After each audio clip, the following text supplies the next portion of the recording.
Despite its brief appearance in the Star Trek franchise, the Enterprise-B has gained a significant fan following and is considered one of the most iconic starships in the series.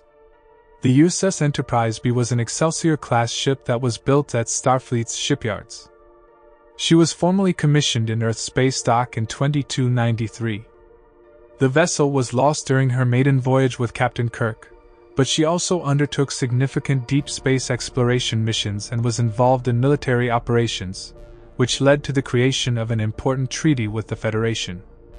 She remained in service for 36 years before she was lost in deep space. Her exact fate has always been a mystery. Work on the Enterprise-B began in 2288 as part of Starfleet's project to replace the aging Constitution-class ships with larger and faster vessels. The Enterprise-B followed 3 years later and was formally commissioned 3 months after her predecessor. The Excelsior-class was first introduced in the film Star Trek III and has been featured in several Star Trek television series and films. They were larger and more heavily armed than the Constitution-class ships, and they are often considered the successor to the Constitution-class design. Her construction was supervised by Captain John Harriman, who had limited experience in active space exploration. Since the previous Enterprise had been so celebrated, there was considerable interest in the launch of the new ship, and Captain James T. Kirk and several members of his senior staff attended the event.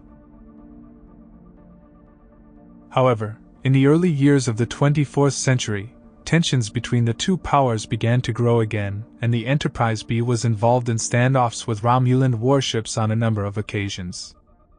The Enterprise-B was lost during its mission and was presumed destroyed in 2329.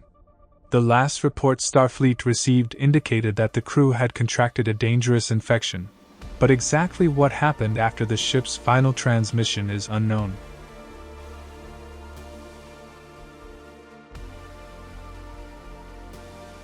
Measuring around 467 meters or 1,532 feet, with a total of 32 decks, the Excelsior-class can accommodate up to 503 personnel and has a top warp speed of 9.2.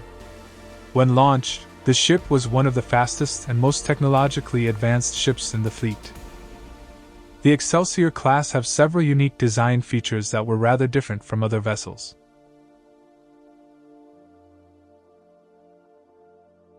Similar to the original Enterprise, the main bridge was located at the very top of the saucer section, and at the outer rim were the 4 RCS thrusters and phaser array. The saucer section provided almost all the ship's living quarters. As we continue towards the back of the saucer section were the extended impulse propulsion system and impulse engines. On top of the engineering section was the 2 warp nacelles, the nacelle pylon, and the warp plasma distribution manifold. The ship had a single shuttle bay and twin cargo bays at the rear of the secondary hull. The Excelsior-class ships have a distinctively shaped engineering hull, with a bulge in the midsection, which is connected by a thicker neck to the primary hull. At the aft end of the ship were the defensive systems and the probe launch bay. She was fitted with a navigational deflector and a sensor dome toward the bottom of the primary hull. The ship was equipped with several torpedo launchers, including an upper and lower. The ship was a heavily armed vessel that was designed for combat as much as exploration. She was fitted with Type 8 phaser emitters toward the front of the saucer section. In addition, the Excelsior's saucer section can be separated from the secondary hull during an emergency situation.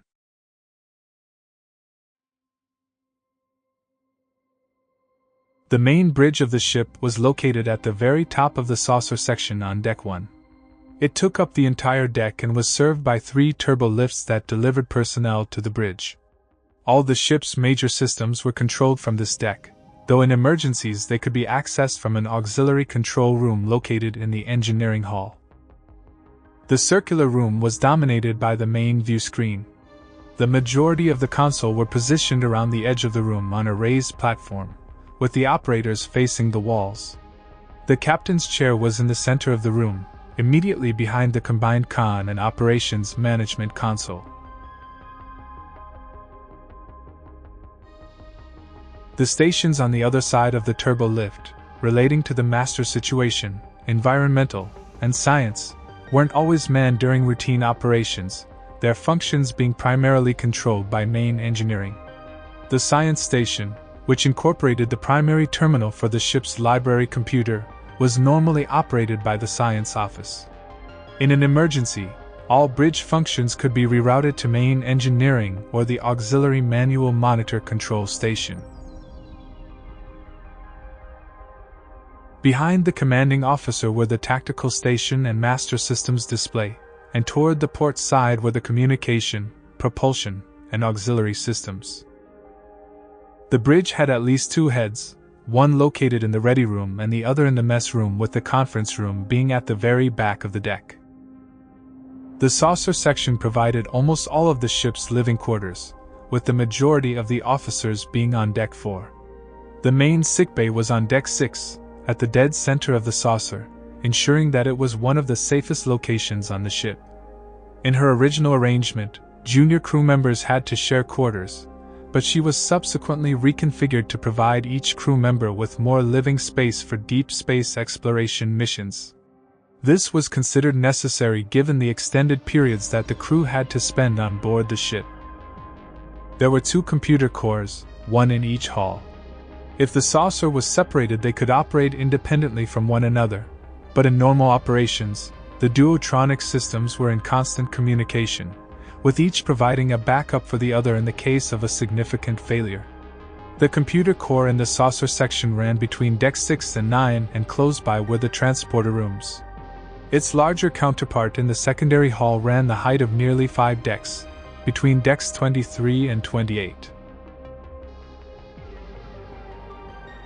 In a design refinement carried over from the Excelsior prototype, the warp core was positioned toward the front of the ship and ran almost the entire height of the engineering hall from Decks 12 to 31.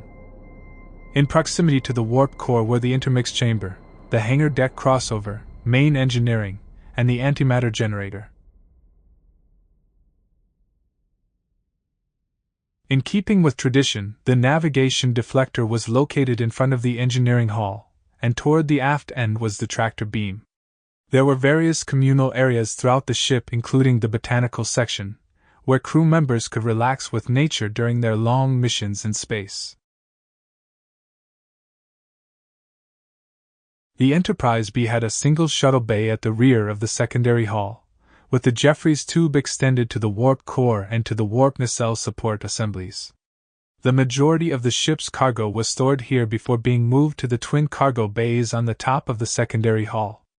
In addition, she was fitted with an aft photon torpedo launcher. Even though the secondary hall was designed with plenty of space allocated for cargoes, the ship was designed as a heavily armed vessel for combat as much as exploration.